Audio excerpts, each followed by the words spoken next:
What's going on, everybody? Welcome back to another page of the playbook. We're shorthanded today, all right? A lot of staff calling in.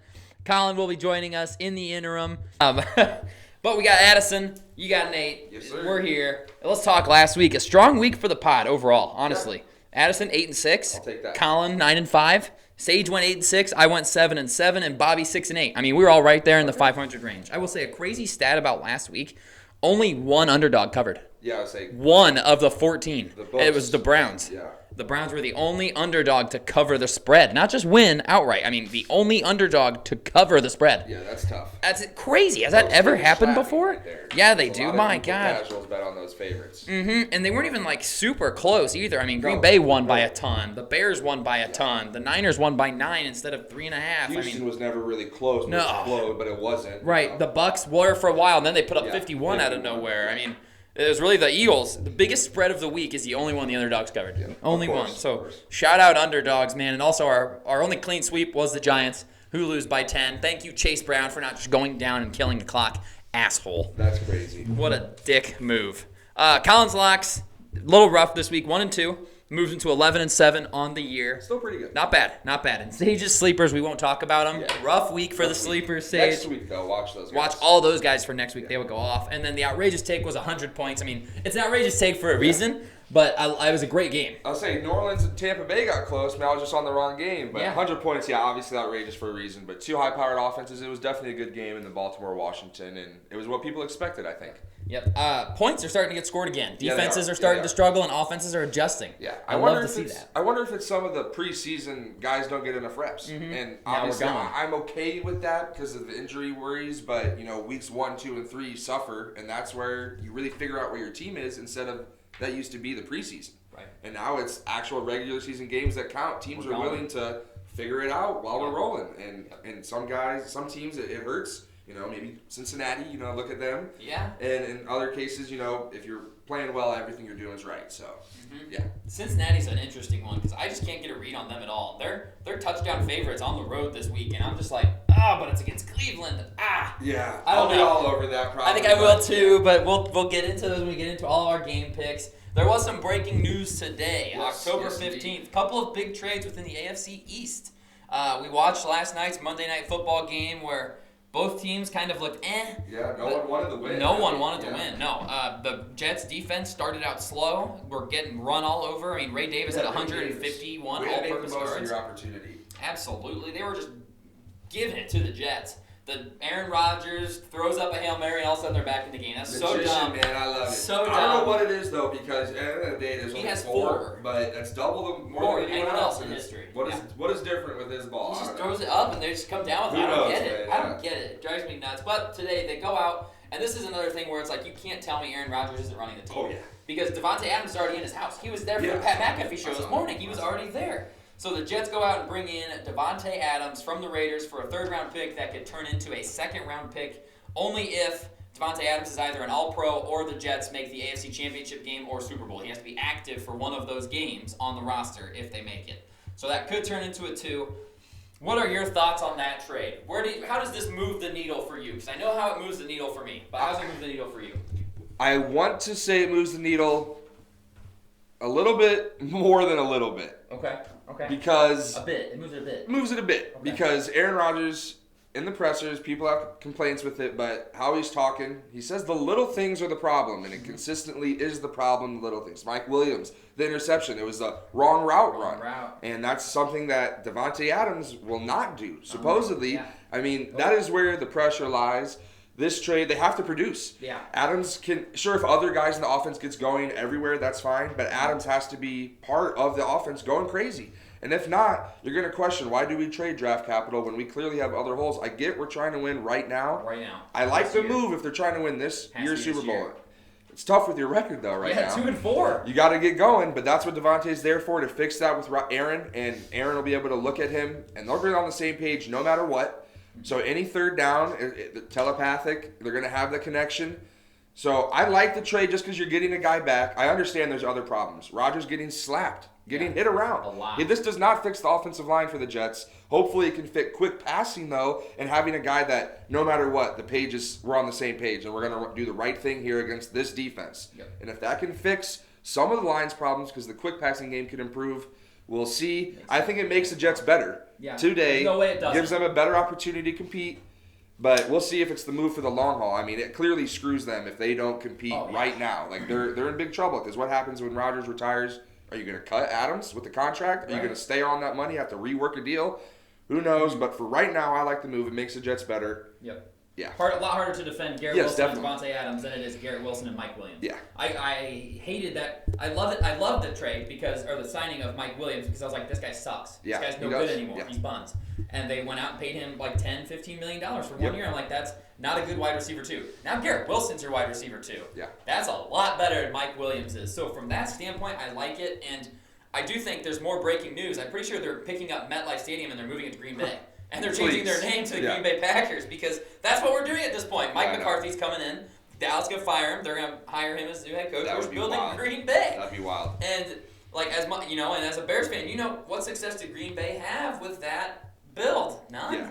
None. Truthfully, get out of here, Cat. Yeah. You're not in this show. Yeah. Get out of here.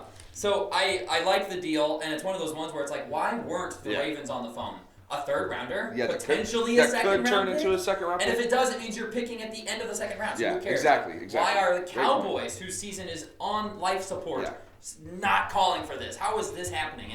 And I think the fact that the Jets are eating the entirety of the contract is big there too. Yeah. But it's hard not to like it. Now, will he be ready to go for Sunday Night Football against the Steelers? I don't know. Who knows? You would think because it's an old offense again. I would assume he could probably step in and get it done. If anything, be a decoy. Yeah, exactly. You got to account for him. And I know it's dumb, but those two alone, They know each other. They could figure something out where if it's limited plays or even limited routes, there will still be a connection. He'll catch at least 4 if he plays. I guarantee. I agree. Yeah. I don't know if he's as big of a needle mover as they want him to be. Because, he's been hurt this year with the hamstring injury. I can agree with that. He's been hurt. So they're bringing in a 31-year-old wide receiver who is hurt, and it's got to be a 1-year deal because they can cut him after this year or pay him $37 million the next 2 seasons. There's no way. The out is after this season. So especially if Rodgers retires. Right, then why would he ever consider? I mean, they're all in, and that's a problem because you're 2-4. Yeah, you got to figure it out right now. Right. Opportunity to take the lead in the division, be 3-3, knock Buffalo to 3-3. Yep. Greg Zuerlein, you got to be cut. Oh, yeah, you got to be cut. And same with Tyler Bass. Yep. Maybe MetLife is dog shit to kick at. And it was windy. True, it was windy, but man. That's tough because what if it's windy in a playoff game? Right, yeah, it's going to be. So Kansas City isn't exactly the nicest weather in the world. And you play at MetLife, and I understand Dome, but still, it's like, man. You got to hope for Buffalo. You have to go to Buffalo in the playoffs. You have to go to Baltimore. Yeah. Like, that's the thing in the AFC is it's not good weather in playoff time. No. If you look, other than the AFC South, Houston is a dome. That's your only hope. Otherwise, AFC North, all cold. Yeah. AFC West is the Chiefs. Going to be cold. Yeah. You're playing in cold weather, so you're going to have to be able to kick the damn ball. That's a problem for them for sure. So I like the trade for the Jets. I think it's just another. We're all in. Like every chip is in the middle for them. 100%. Will that work? Because I think there's only been one coach in NFL history to get fired mid-season and that team make the playoffs. I think it's only happened once out of however many times. Like that just doesn't ever seem to work. Yeah. Who knows what's going to happen there? And then just recently, this afternoon, Amari Cooper from Cleveland. So Cleveland blowing it up a little bit. Yeah. Good. Trade. Yeah. Good. We'll take Myles Garrett in Miami. We'll take Myles Chicago, Garrett in Miami. please. We'll take Myles Garrett in Chicago. Yeah. One of the Max two, Crosby in Chicago. Please, someone. Trey Hendrickson. There's got to be I got to imagine that Detroit is on the phone about Max Crosby. Oh, they have to be. Has to be. They have to be on the phone about any pass. Myles Garrett, Max Crosby, any of them, because Hutchinson's going to miss a significant amount of the season. Oh yeah, and the talk of him playing in the Super Bowl, high hopes. Yeah, high hopes. That's also a big impact to Detroit's huge D-line. I mean, he's maybe their best defensive player. Yeah, he is. Not for he was the best DN so far in football this year. He was playing great. I mean, he was absolutely playing amazing. Yeah. Absolute crush huge of blow. a loss for Detroit. But they have to be on the phone. I mean, Cleveland, not to jump from Amari, but if they're blowing it up. They're blowing it up. Or if the Raiders. I mean, you have to be on the phone with one of these guys because Detroit has an opportunity to compete for that Super Bowl. Yeah. And you lost your best piece on defense. You can replace it with another elite piece. And defensive ends don't have to learn a whole big playbook. They can just rock and roll. Hey, go get the QB. Yeah. Oh, okay, I'll go get the QB. Yeah. And you also have to look at it from the standpoint of he just tweaked. Standpoint, defensive end, edge rusher. Yeah. That's the future. If they trade the mortgage for the future. Right. it's all right because you'll have Hutch coming back with another piece. And It just makes the defensive end, make your defense even better. I understand they will have to mortgage something if they go get one of those guys. It's a but first-round pick. It's a first-round pick. Maybe even more. Maybe even more. Yeah, that's true. If it's late, that's even better. And it's something that you can look at. Hey, maybe we won't be 1 year Super Bowl window. This could open the window for another year or two. Yeah. Yeah. But the Bills, though. Bills getting Amari Cooper. I think this trade could be more impactful than the Davante Adams one at the end of the day. Not to say anything about, like, Davante Adams he's still got the juice. Let's not kid ourselves. Davante Adams is still very, very talented. I think Amari Cooper to the Bills will impact them more because that's their issue. Oh, yeah. Who separates for the Bills? Nobody. I mean, literally nobody. It's you just have to hope you get a broken play to Khalil Shakir where Allen scrambles out and then throws it to him because he finally gets open.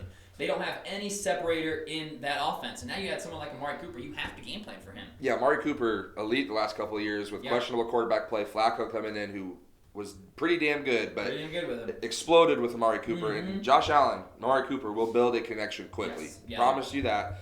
And for the Bills, like you said, it makes them better now, but they desperately need it. Yeah. They won the football game because New York lost it. Not because Buffalo won the game.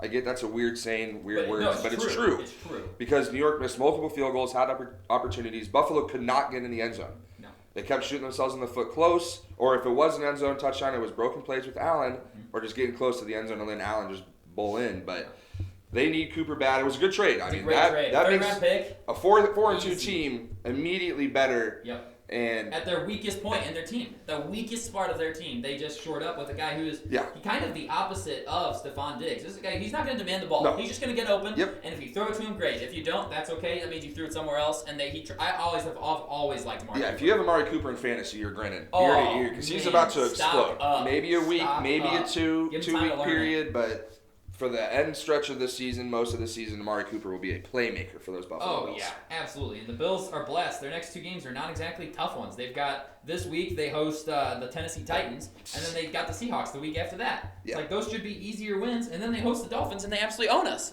Yeah. And it'll be, Tua's first game back, or will be his second? Second game back. Yeah. It should be his second game back. But either way, I mean, they own us regardless of if Tua's playing. So, you've got time to integrate him in this offense and make a shot, take a run. Yep. So, a lot of movement going on today. We'll see how impactful they are, and like we've been saying, who's next? Yeah, who's next? Because it's going to be somebody. Mm-hmm. These teams looking around the league and saying everyone else is getting better. We have to as well. Yep, and there's just happens to be a couple of hugely solid pass rushers that are going to be available. Yeah.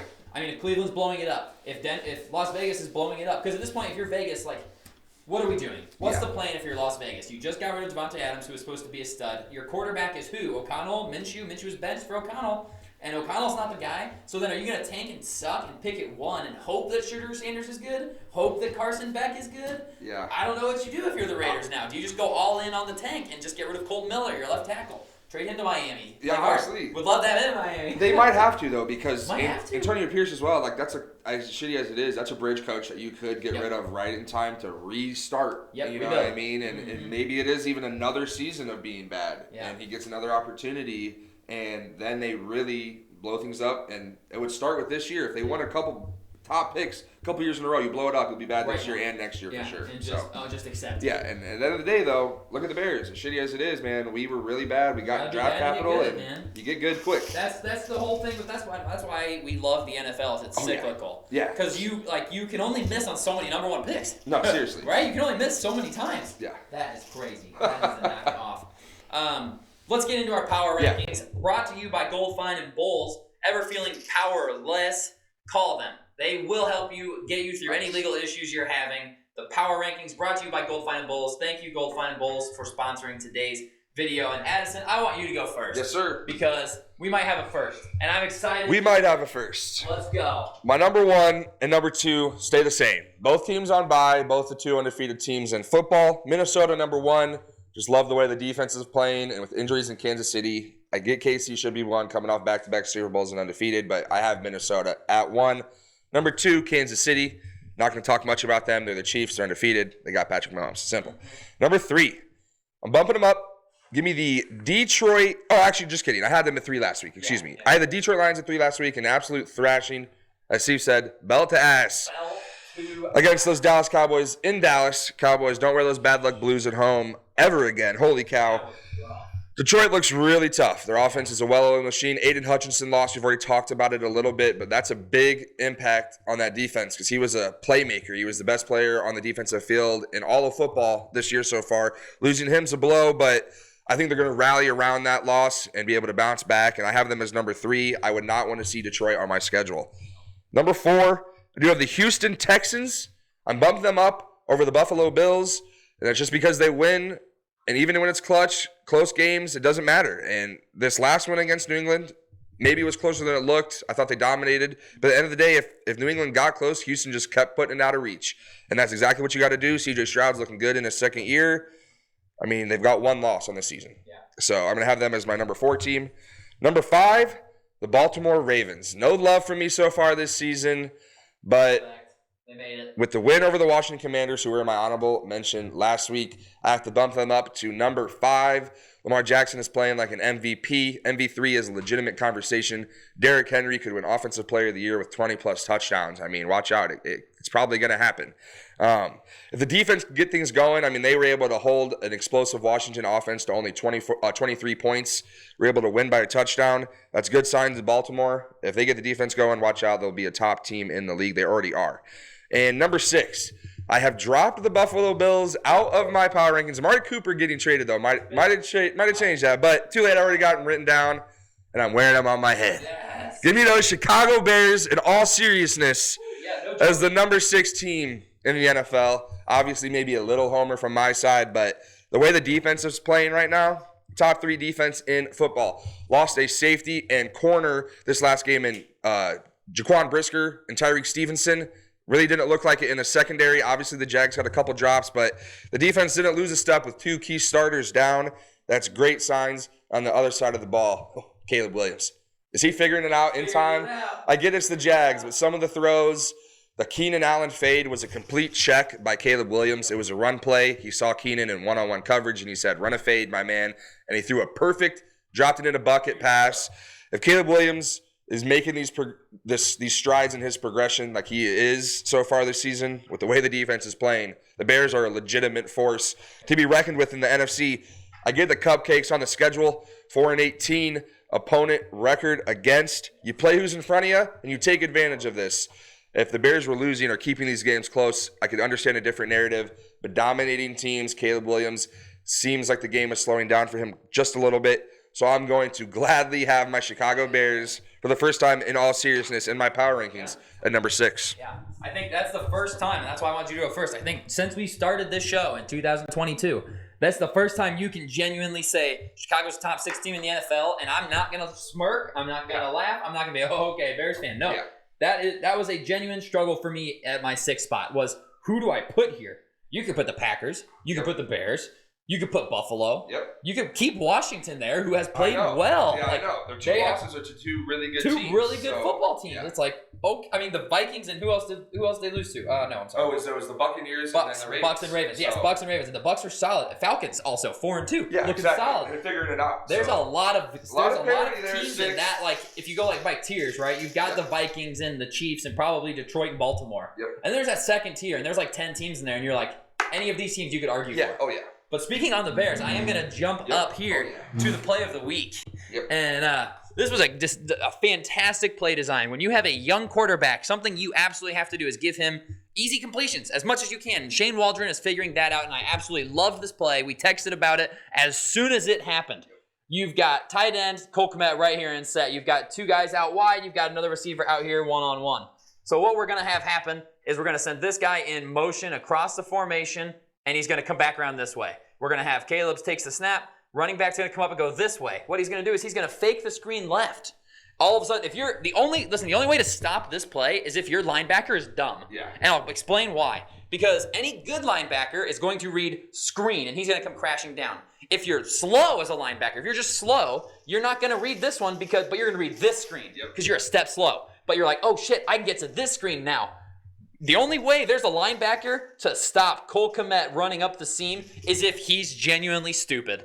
And he's like, what is happening? I don't know what's happening. Oh my God, screen, wait. Oh, there's a tight end. I'm in position. You have to be dumb. That's the only way to defend that in this spot. Now, there's obviously going to be ways to defend it, but as this call at this point in the game when he goes fake screen, and he hits the tight end up the middle of the field, completely uncovered. It was an elite play call from Shane Waldron, and Cole Kmet bowls over the safety for the touchdown. Yep. Unbelievable play design, unbelievable touchdown for the Bears. I mean, that's what you want for your young quarterback. Pitch and catch, baby. Pitch and catch. Seems to be expanding. Yes. And that is big time because it just shows the progression with Caleb, the comfortability in the offense, the belief in him with Shane Waldron, growth in Shane Waldron's play calling. Yep. I'm excited as a Bears fan, and I get it. Rightfully but so. I think there is some film on tape that shows it's pretty good. One of those throws from Williams last week was a tight window throw that, hey, it's the Jags. That's a tight window throw. Yeah. And guess what? He put it on a dime to Keenan Allen touchdown. And the way the defense is playing, I gotta have him. Gotta have him close to the top. Right, and so I'll start at from 7 to 1. If we did 7 teams, the Bears are number 7 for mine right now. Only because of what you said. I had them winning 10 games this year. They're 4-2. They're right on pace for that. However, and they don't make their schedule. We got to get that out there. The Bears do not get to say, we want to play this team and then this team. We want to play the Panthers and then the Jaguars. We want to have our 4 wins are against teams that are 4-18. You can't hold that against the Bears. But I think it's fair to say, let me see them do it against somebody that it can play with them. 8 games of the season. That will completely tell us who the Bears are. Completely 100%. But when you go to your ESPN app and you go to your standings and you sort by conference, at the very bottom of both conferences, you can find the 4 Bears wins. Yep. Because it's Panthers, who are awful, and Rams, who are shorthanded and are also awful, and then you've got the Titans and the Jaguars, who also stink. But like I said, love what I'm seeing out of Caleb Williams and his progression. This is what you wanted. Play against the dog shit teams. Let the defense win. Let Caleb figure it out.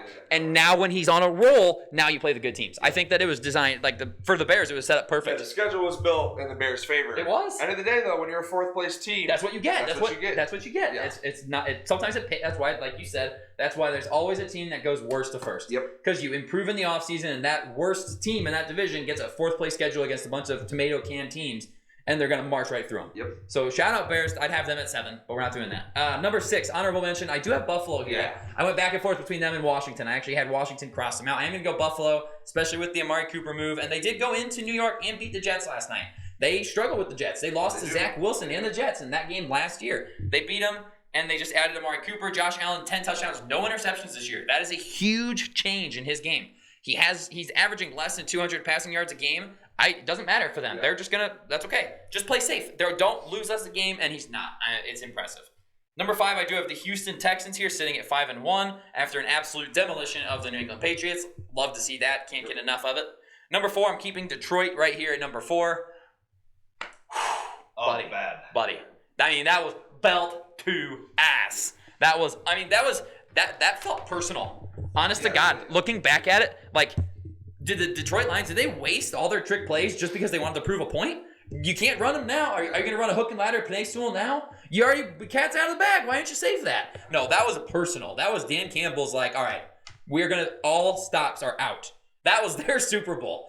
But unbelievable. They look so good. And I do love Jared Goff at the end, in the locker room saying, after game balls, they're breaking it down. He goes, wait, we got one more game ball, and it's for our damn head coach, who is the rock of this team. It's okay, these guys are all in. I got goosebumps. It's cool.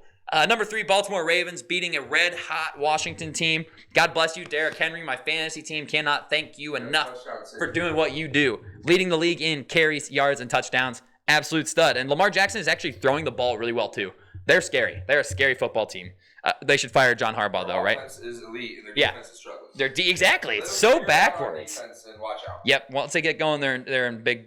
Everyone's in trouble. And then I do also have 1 and 2 is the exact same as Addison and the same as last week. Kansas City at 2, Minnesota at 1. Both of them with a week off.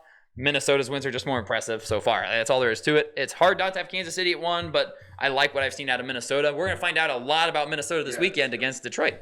Finally get some NFC North matchups, baby. Those teams are all awesome this year, which is crazy. I know it. Crazy. I mean, we're so used to Detroit and Chicago kind of stinking. Yeah. It was always Green Bay. Maybe a little bit of the Vikings here and there. Now it's all 4 teams are absolutely rocking and rolling. 17-5. Yeah. That's crazy. That is crazy. So that's it. I go Minnesota, Kansas City, Baltimore, Detroit, Houston, Buffalo, Chicago. Hey, Colin.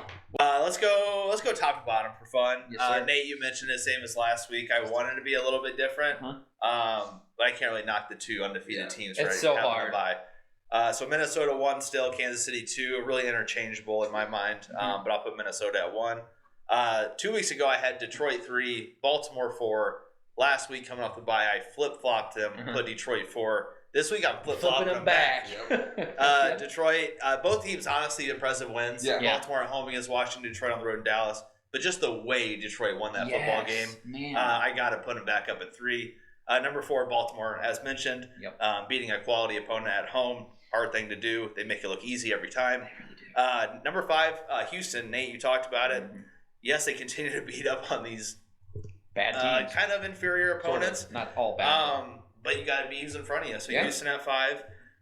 Honorable mention, I did kind of fight between Buffalo and Atlanta. Yeah, Because I think Atlanta Atlanta deserves started some to talking come to. on a little bit. Agreed. Chicago, give me one more week, you'll be in it. Or I guess 2 more weeks. Because they're this biased week. against Washington. Yeah, huge game. But I'm going to put Buffalo in there over Atlanta just because, yes, they are the Jets. Let's not overreact. Right. But the circle of life, the AFC, everything was pointing to the Jets winning that game. Coming off 2 straight L's. Yeah, needed it. Coach boost. Needed it.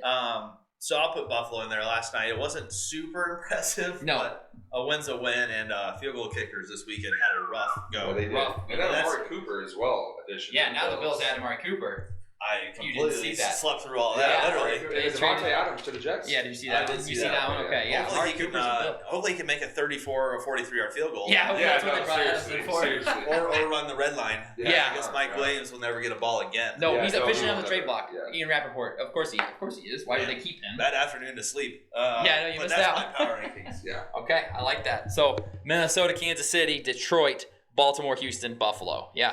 I can't hard argue with any of those. Atlanta's just knocking at that back door. Yeah, they're right there. Chicago's right behind. We were talking about it. There's like a very clear, like the top teams, right? You could say the top 4 teams in your power rankings. Those are the best 4 teams, and I think it's pretty clear right now. It's Minnesota, Kansas City, and then Detroit, Baltimore. Yeah. That's the first tier, and then second tier. There's like 10 teams.